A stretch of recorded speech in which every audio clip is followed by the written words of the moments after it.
ولن أقذف الزهور بعد الآن. سامحني يا جدي، لماذا يصيح الصقر ويزعق يا جدي؟ هل تعرف لماذا؟ ولماذا يخاف الناس من الصقر يا جدي؟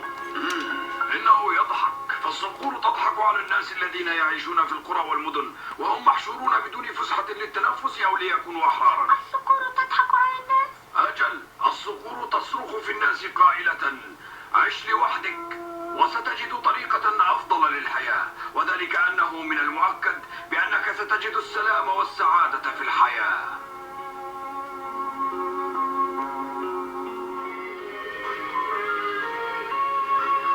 أرجوك أن تخبرني بأسمائها. فتلك الماعز ما اسمها؟ التوري. التوري، لن أنسى هذا الاسم. والأخرى هل اسمها الترك العظيم؟ نعم، الترك العظيم. من هما له القرون الكبيرة، الترك العظيم أو سيد قمة الجبل؟ إنه بلا شك سيد قمة الجبل. ها؟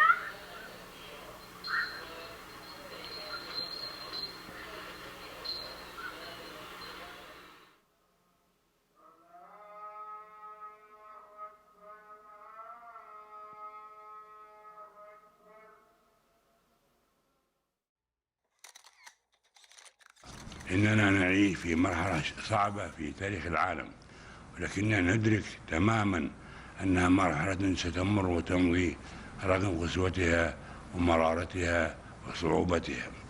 مؤمنين بقول الله تعالى: إن مع العسر يسرا، إن مع العسر يسرا. فإن مع العسر يسرا، إن مع العسر يسرا، فإذا فرغت فانصب وإلى ربك فارغب.